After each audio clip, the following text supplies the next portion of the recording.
Halo pemirsa, Anda menyaksikan berita nasional terkini bersama saya, Restu Wulandari. Pemirsa, kali ini kami akan mengajak Anda untuk memperbaharui informasi terkini yang telah dihimpun oleh tim redaksi kami. Dan berikut informasinya untuk Anda.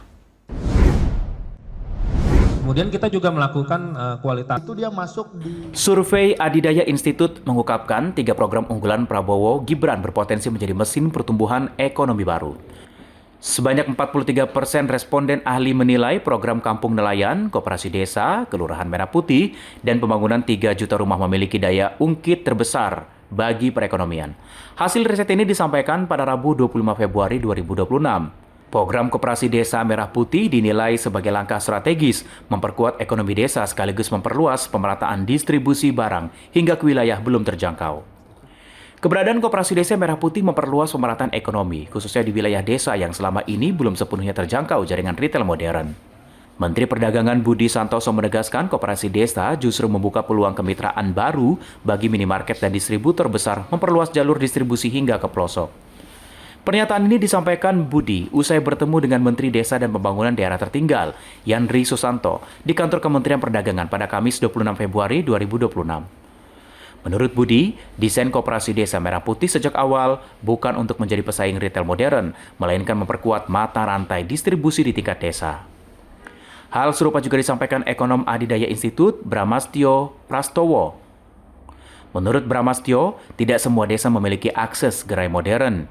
Karena itu kehadiran koperasi desa menjadi solusi memperluas jangkauan distribusi barang, sekaligus memperkuat rantai pasok dari tingkat lokal hingga nasional, termasuk melibatkan pelaku swasta dalam sistem distribusi tersebut.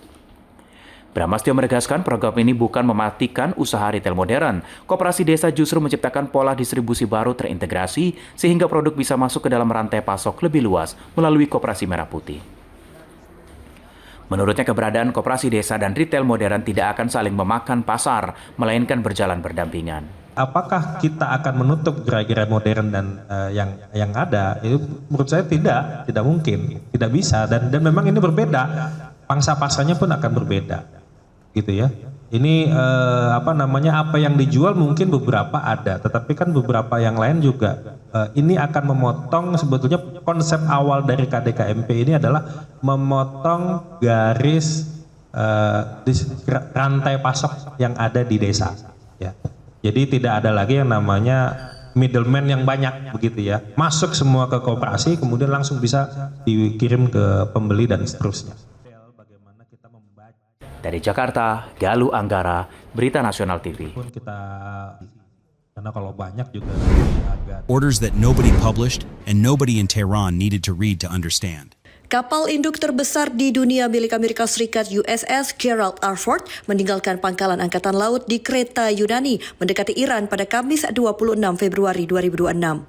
Keberangkatan kapal perang militer Amerika Serikat di kawasan Mediterania untuk menekan Iran saat perundingan tidak langsung ketiga antara Washington dan Teheran mengenai program nuklir Iran yang digelar di Jenewa, Swiss pada Kamis 26 Februari 2026. Pembicaraan berfokus program nuklir Iran selama ini menjadi sumber ketegangan dengan negara-negara barat. Kapal induk ini sebelumnya bersandar di pangkalan Angkatan Laut di Kreta, Yunani sejak Senin 23 Februari 2026. Kedutaan Besar Amerika Serikat di Athena menolak berkomentar mengenai keberadaan kapal induk ini dan mengarahkan pertanyaan kepada Pentagon di Washington. Selain USS Gerald R. Ford, Amerika Serikat menempatkan lebih dari selusin kapal perang di kawasan Timur Tengah. Armada mencakup 1 kapal induk, USS Abraham Lincoln, 9 kapal perusak, serta 3 kapal tempur. Keberadaan 2 kapal induk Amerika Serikat sekaligus di kawasan Timur Tengah tergolong jarang terjadi. Kapal induk mampu membawa puluhan pesawat tempur dan diawaki ribuan pelaut. Ya, demikian berita nasional terkini. Saya Restu Wulandari pamit. Terima kasih dan sampai jumpa.